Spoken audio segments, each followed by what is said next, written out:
Shalom Bapak Ibu Saudara yang diberkati dan dikasihi Tuhan. Selamat berjumpa kembali dalam renungan firman Tuhan hari ini. Mari kita berdoa bersama. Tuhan, saat ini kami datang kepadamu.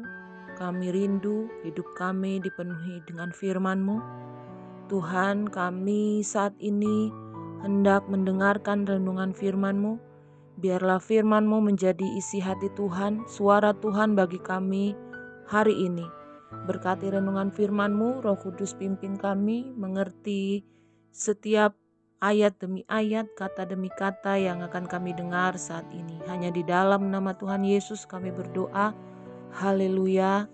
Amin. Renungan firman Tuhan hari ini, pentingnya hikmat bagi orang percaya. Amsal 2 ayat 10-11 menulis, "Karena hikmat akan masuk ke dalam hatimu dan pengetahuan akan menyenangkan jiwamu. Kebijaksanaan akan memelihara engkau, kepandaian akan menjaga engkau." Amin. Bapak Ibu Saudara yang diberkati Tuhan, secara umum kata hikmat, wisdom, memiliki arti suatu pengertian dan pemahaman yang dalam mengenai orang, barang, kejadian, atau situasi yang menghasilkan kemampuan untuk menerapkan persepsi, penilaian, dan perbuatan sesuai pengertian tersebut. Hikmat adalah hal yang sangat penting yang harus dimiliki oleh setiap anak-anak Tuhan. Sebab hikmat lebih berharga daripada permata, apapun yang diinginkan orang tidak dapat menyamainya. Amsal 8 ayat 11 menulis, "Dengan hikmat orang dimampukan untuk membuat keputusan dengan benar, dapat membedakan mana yang baik dan mana yang jahat, mana yang harus dilakukan dan mana yang tidak." Raja Daud adalah contoh orang yang penuh hikmat. Karena hikmatnya ini, Daud mampu menjadi pemimpin yang benar-benar dikagumi oleh rakyatnya. Seperti tertulis, "Perkataan Tuanku Raja tentulah akan menenangkan hati, sebab seperti malaikat Allah, demikianlah Tuanku Raja yang dapat membeda-bedakan apa yang baik dan jahat. Dan Tuhan Allahmu kiranya menyertai Tuanku." 2 Samuel 14 ayat 15 menulis, hikmat mulai berkembang di dalam diri Daud sejak ia masih muda. Kala ia berada di padang penggembalaan kawanan domba, disitulah Daud banyak belajar tentang bagaimana harus memimpin, membimbing, dan menuntun domba-dombanya. Firman-Nya menulis, ia menggembalakan mereka dengan ketulusan hatinya dan menuntun mereka dengan kecakapan tangannya. Mazmur 78 ayat 72.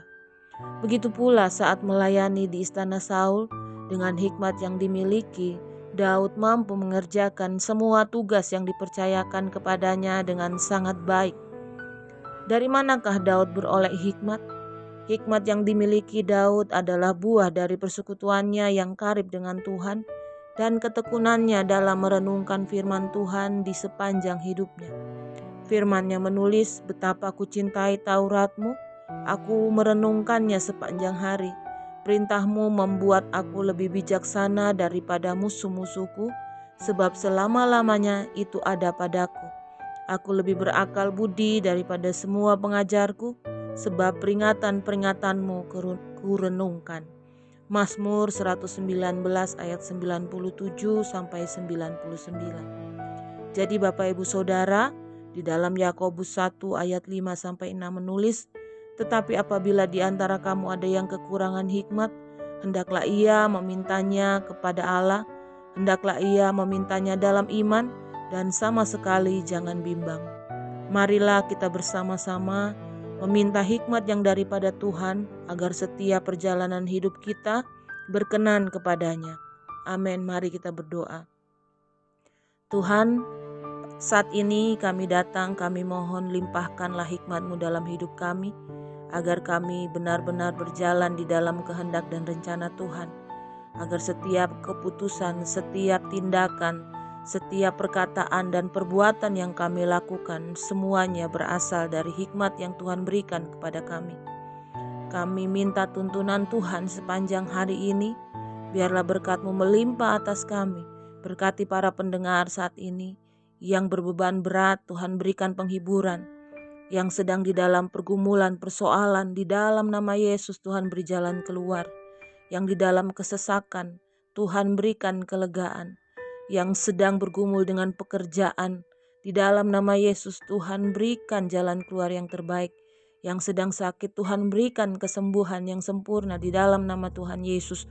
Berkat-Mu atas kami sepanjang hari ini, di dalam nama-Mu kami berdoa, haleluya, amin. Selamat hari Minggu, selamat beribadah. Tuhan Yesus memberkati kita semua dengan limpah hari ini. Amin.